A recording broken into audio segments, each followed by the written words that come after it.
Good day po, sir.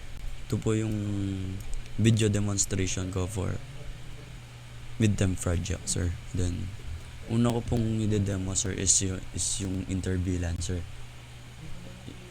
Interbalancer, example po, sir. Yung PC1, 5, then 3, sila po yung bilan 10 or example IT, sir. Then, yung 0, 4, then 2, sila po yung VLAN 20. Then, example po, sir, sila, ano lang po natin ng eduk, sir. Then, yung function po ng interbalancer is, nyari po, sir, magsisend po ako ng message to PC5, sir. Siya lang po yung makaka-receive. Then, yung, kasi po, sir, same VLAN po sila, sir. Then, pag magkaiba naman po yung VLAN niya, sir, hindi niya po ma-receive or magpe-fail siya, sir. Then, yung function po ng interbalancer is nagbibigay po siya ng privacy or private room sa ibang mga sir, sa mga ibang PC na hindi magka same VLAN, sir. Then, yung trunking naman po, sir, kasama na po siya dito, sir. Then, yung trunking po, sir, kino-connect niya po yung tatlong switch. Then, sir, nakita niyo, explain ko naman po kanina, sir, na kasi yung 1 tsaka 5, sir, nag-successful naman po siya, sir. Then, next po, sir, STP. Yung STP po, sir, siya po yung nagbablock ng way para po makahanap po siya ng sir, ng saglit na daan para ma-receive po ng para po ma-receive ng PC, sir, yung message. Then, sir, yung rin po, yung STP po, sir, to prevent unlimited loop, sir. Try po natin po siya sa CLI, sir.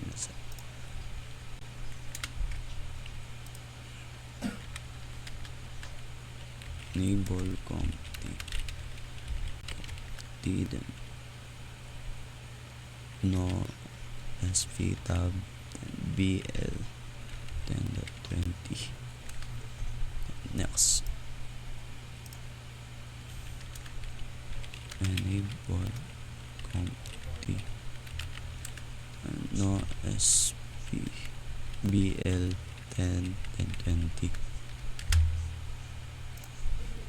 Sir, enable CompT no SP BL 10.20. Then, yan po yung sa CL nya, sir, no spanning tree VLAN 10.20. Then, fast forward.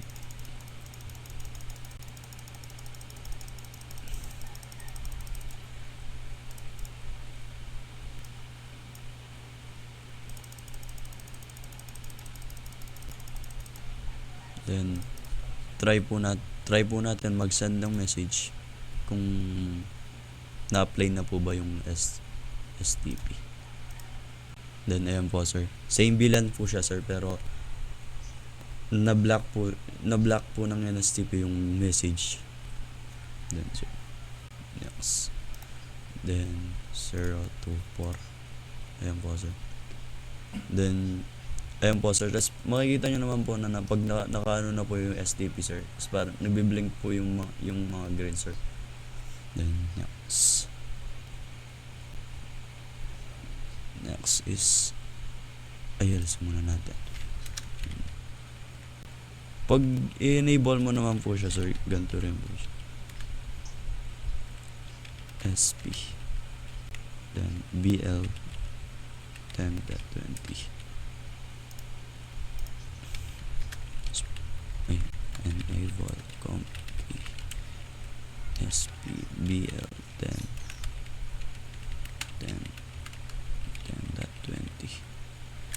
And next,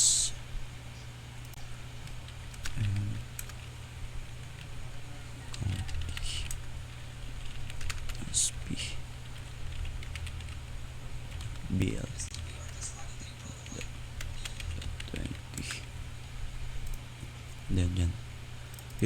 Yung pag na-enable na po yung ano sir, yung SP sir. Ayos or spanning 3. Hindi na po siya nagbi-blink or try po natin mag-send a message PC to PC, then ayun po sir, nag-successful po siya. 0 then 4. Yan sir. Then sir, yung next ko pong i-demo sir is yung routing protocol sir. Yung function po yung routing protocol po sir, example po sir, itong router na po to sir is for IT lang siya sir. Ito po yung mga PC ng IT. Then sa isang router naman po sir is for example for Edu. Ito po yung mga PC nila sir. Yung routing protocol po sir is kahit example po sir is itong sir, magsisend po siya ng sir, ng message to another routers, marireceive niya sir, kasi po sir magka-connect po sila.